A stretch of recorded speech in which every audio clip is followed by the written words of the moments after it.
I want to explain the mind and body connection to you. Just find a comfortable position to listen. Imagine we are sat opposite each other, and you see that I am really listening. I'm asking questions, wanting to know more, understanding what you are describing. I see the frustration, the need you have for change, and the hope in your eyes that I can help. We remain chatting for 10 or 15 minutes, long enough for you to formulate opinions about me, and for me to do the same about you. This is part of the communication process. The minutes pass, and we relax a little more. You feel comfortable with me, and I with you. You feel safe, and you open up more. Tell me more of your worries and concerns, and I reassure you that everything that you have said, I have heard before and worked with in the past. And that is about being human.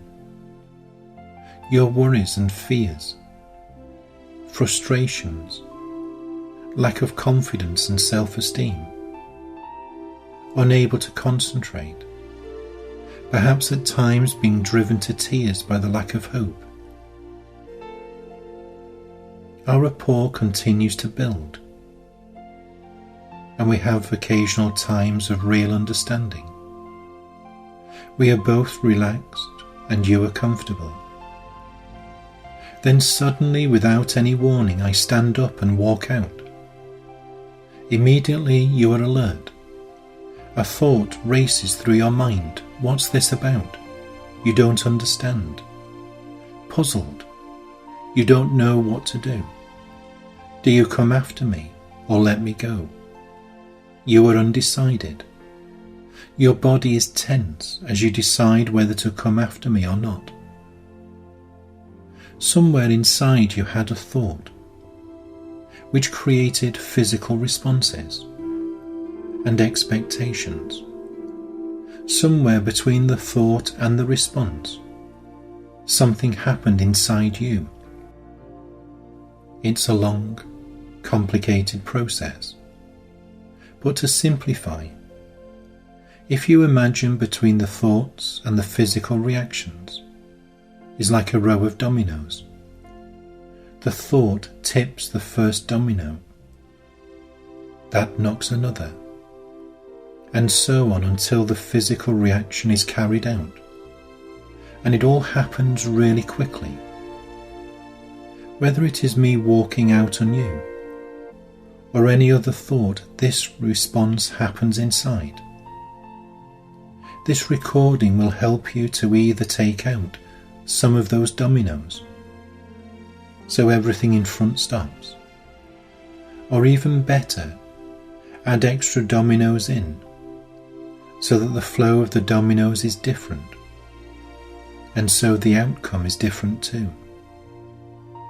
Every thought creates a physical response, and if the response is the same time and again, then an expectation is developed, and that reinforces the negative or positive response.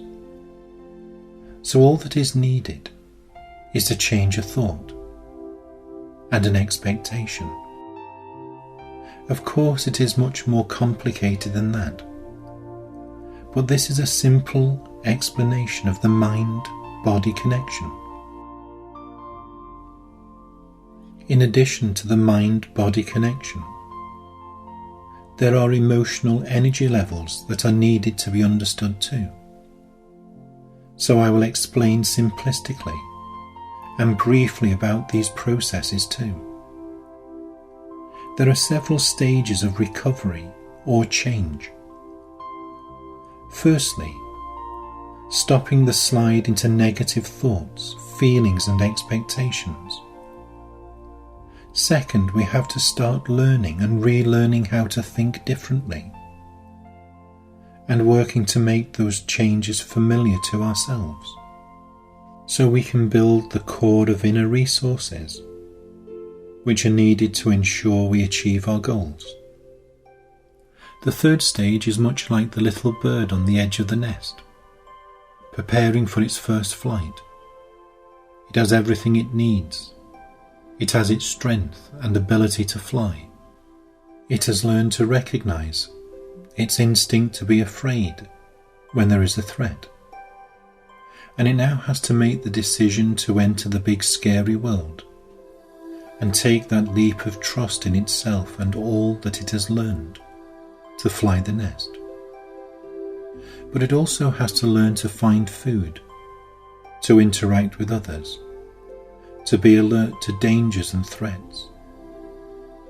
For us, the third step is to recognize we have what we need to be successful, to re-establish positive thought patterns, including sleep patterns.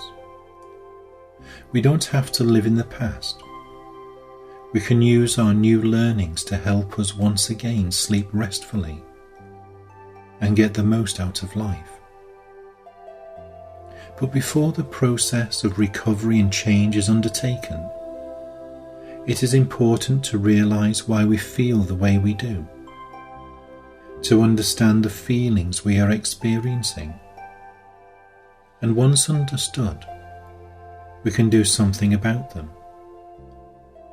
It is important for our recovery and change that we understand why we feel as we do, to understand simplistically what has happened to us and our energy. And once understood, we can feel empowered by knowing what contributed to the problem, and by understanding it, we can then not only learn to find a new and better way, but also to understand enough to help prevent it from happening again. Finding the reason is not always needed. We can simply overwrite the negative learning.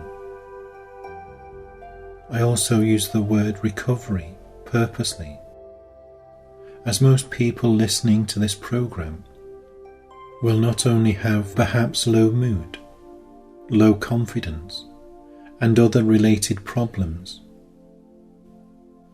This is a simplified explanation of how I believe we store and expend energy internally, and the effects of expending more energy than we can afford to.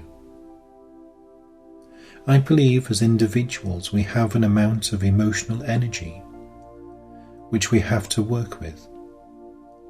I believe we have been given 3 levels of energy. 1. The core energy, that part that allows us to function on a conscious and subconscious level. This allows our heart to beat, allows us to breathe and perspire, to blink and to help our reproductive and digestive systems, and all our organs to function, our mind to think clearly, our confidence and self-esteem levels to be at their optimum. This core energy also allows our moods to develop, producing appropriate and at times inappropriate feelings and sensations. This core energy is to help us live the lives we want to live, and to feel good about ourselves, and confident in our own being, and in our skills and attitudes in life.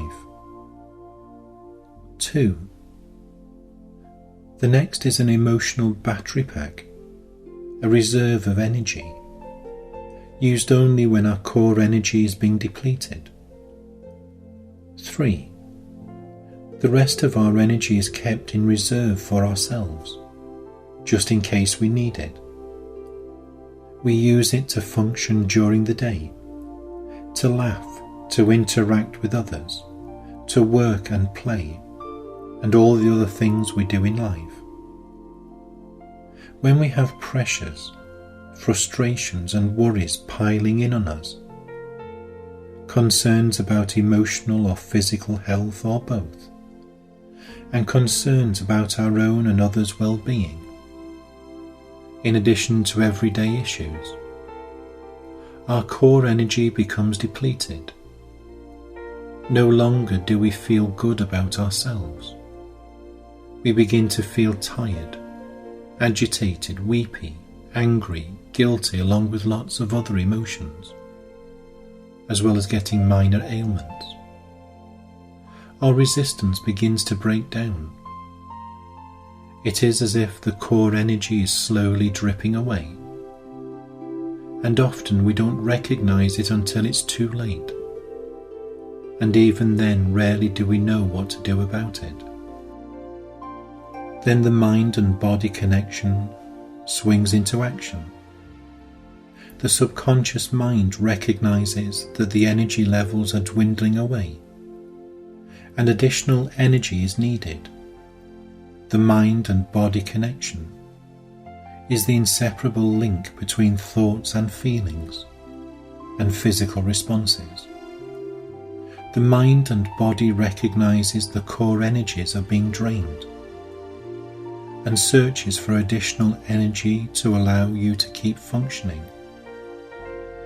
When this happens, the emotional reserve, the battery pack of energy, begins to transfer energy to the core, effectively topping up the core energy that is being depleted. This is often felt as one of those times when we think, this can't last forever, and we summon up the energy in the form of courage and determination. We put on the brave face and feel the determination that you are going to get through, whatever the problem is at the time. However, we may kid ourselves and others for a while, but internally we know that we are sliding backwards, and it is scary. And once the battery pack, that precious reserve, starts to be depleted, the only energy that is left is the energy that allows us to interact, to work, play and socialize, and all the other things we do in life. The energy which allows us to function on an everyday basis begins to be used at a core level. The subconscious recognizes that this last remaining energy is needed elsewhere, at the core level, which is more important to your well-being than on the periphery needs. As a consequence, we may become tired more quickly. We may not want to socialize or play or laugh as much. We might want to sleep more, but don't get the benefit of the sleep we take. We become more introvert. We don't have time for those people that we care for. Confidence levels and self-esteem begins to drop. Memory and concentration levels are not as effective. Sleep patterns become disturbed. Digestive system may cause us problems. Reproductive system may be affected. Interest in the physical side of relationships may be low or non-existent. If you go out, you may find that you want to come home sooner than you might normally expect. If people come to see you, you might want them to leave sooner than is usual. There may be times of intolerance, weepiness, along with other issues too. Feelings of dread and restlessness, becoming impatient, and all because the emotional battery pack is depleted, and the alarm bells that rang when the core energy was getting low are now a screaming siren that takes you into self-preservation mode. Not only do we feel these things, because each thought is translated into a physical response, we might experience headaches, shortness of breath, irregular heartbeat, pins and needles, aches in the muscles and more. And as if all that was not enough, we use this core pot of energy to keep the lid on the past. And if there is not enough energy in the emotional pot for the moment in which you live right now, then there is rarely enough energy to keep the lid on the past. So in addition to all the things already mentioned, and there are many more, we may find we are wounded by issues from the past. Questions such as why did I, what if, could I, should I, and many others too, each one wounding us, and this adds to our emotional baggage. We also think about future events. What if? Can I? Will I be able to? Will he or she? What will they think? And many more such questions. But each one takes energy away from this all-important and precious emotional core pot of energy. But it is important to understand that you can change this. You can change the way that you think and feel, and the way that you behave, once you know how to.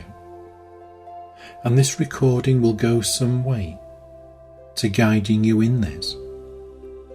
All that matters is the present, the moment in which we are living right now, not the past or the future, just this moment.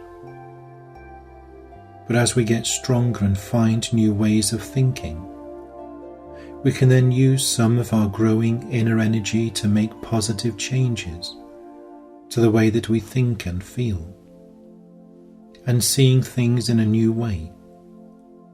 Even if the picture has not changed, we can learn to see it through different eyes. And this too will be something you'll be guided to do.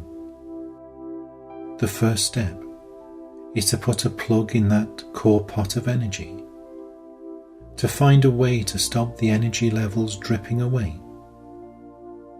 And by so doing, you begin to store the energy once again, and that in time flows back into the emotional reserve.